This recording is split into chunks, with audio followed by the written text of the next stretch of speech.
अब तो यह भारतीय आम जनमानस के बीच में चर्चा का विषय है, शोध का विषय हो गया है बड़े बड़े देश के विद्वानों के बीच में। ये सरकार जिस तरीके का झूठ फैला रही है ऑपरेशन सिंदूर के नाम पर, ऑपरेशन सिंदूर अपनी कितनी सीमाओं तक सफल है या असफल है, हम लोग डिबेट भी देख रहे हैं जो टीवी पर लगातार विभिन्न न्यूज चैनलों में डिबेट के कार्यक्रम हो रहे हैं। उसमें जो रिटायर्ड पूर्व सैन्य अधिकारी लोग आ रहे हैं, बैठ रहे हैं और जो बता रहे हैं या सरकार जो बता रही है, सरकार पहले यह बताए कि पुलवामा अटैक हो या पहलगाम अटैक हो, किसी तरीके की जो आतंकी गतिविधियां हिंदुस्तान की सीमा के अंदर में होती हैं, उनमें एक चीज कॉमन आ रही है कि सुरक्षा व्यवस्था नहीं थी, ना उस समय थी ना अब है। दोनों अटैकों के बीच में यह कॉमन चीज बात उभर के सामने आई कि सुरक्षा व्यवस्था में हुई चूक के कारण सावधानी से पड़ोसी जो हमारा दुश्मन मुल्क है वहां से आतंकी घुस आते हैं, आतंकी घटनाओं को अंजाम देते हैं और वापस अपने सुरक्षित ठिकानों पर चले जाते हैं। तो इसकी नैतिक जिम्मेवारी कौन लेगा? केंद्र सरकार लेगी कि नहीं लेगी? रक्षा मंत्री जी लेंगे कि नहीं लेंगे? प्रधानमंत्री जी लेंगे कि नहीं लेंगे? आप क्यों चूक करते हैं? आप क्यों नेता देते हैं? आप दरवाजा खुला छोड़ के रख देते हैं और कहते हैं कि हमारे घर में आकर फलाने ने चोरी कर लिया है, हमारे घर में आकर फलाने ने आपराधिक घटना को अंजाम कर दिया।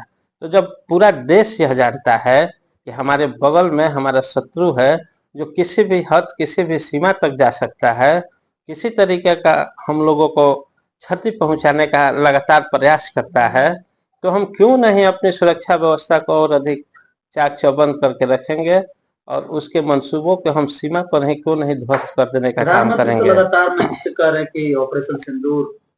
हम लोग भी सुने, अखबारों में भी पढ़े हैं कि प्रधानमंत्री जी का बयान आया है कि मेरी रगों में अब खून नहीं सिंदूर बह रहा है।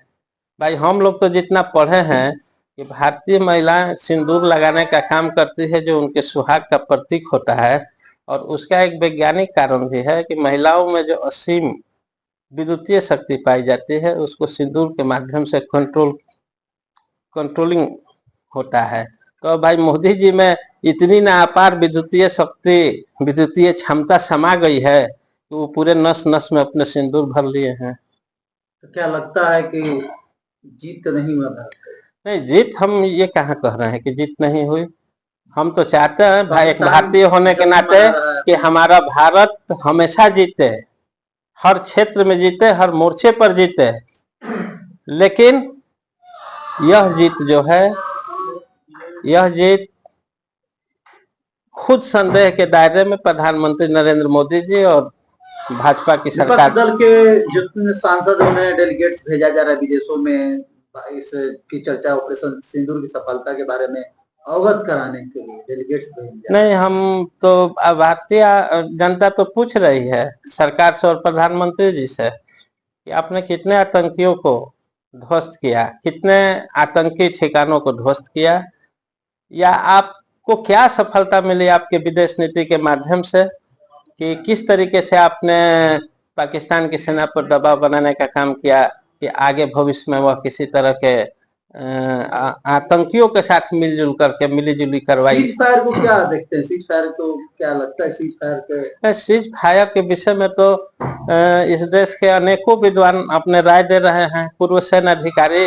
लोग राय दे रहे हैं कि जब भारतीय जनता का पूर्ण समर्थन प्राप्त था, जब सारे राजनीतिक दलों ने एक मुश्त समर्थन सरकार को दे दिया था, सारे सैन्य अधिकारियों का जब एक मत था कि अब की बार पाकिस्तान को नेस्तनाबूद कर देना है, आतंकवाद को नेस्तनाबूद कर देना है, तो फिर क्या ऐसी बात आ गई, क्या जरूरत आ गई? आप एक तरफ कहते हैं कि हम न्यूक्लियर ब्लैकमेलिंग से डरेंगे नहीं, और आप रातों रात न्यूक्लियर ब्लैकमेलिंग के शिकार हो जाते हैं और इस देश की जन भावनाओं को भी आहत करते हैं, इस देश की सेना को भी आहत करते हैं, इस देश के सेना के शहीदों के परिवारों को भी आहत करते हैं।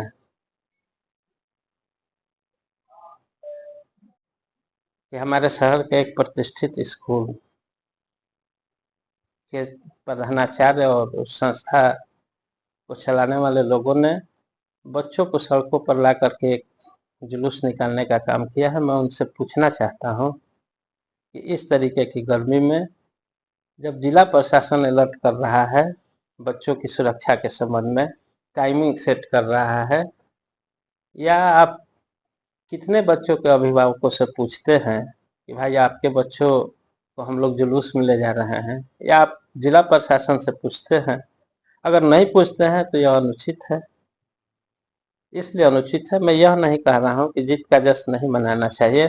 आप सड़कों पर क्यों, आप स्कूल में ही इस जीत का जश्न मना लेते, बच्चों के बीच में फल मिठाइयाँ बांट लेते, आप भी खा लेते। कोई दूसरा तरीका हो सकता था, लेकिन इस तरीके की प्रचंड गर्मी में ये कौन जवाबदेह होगा?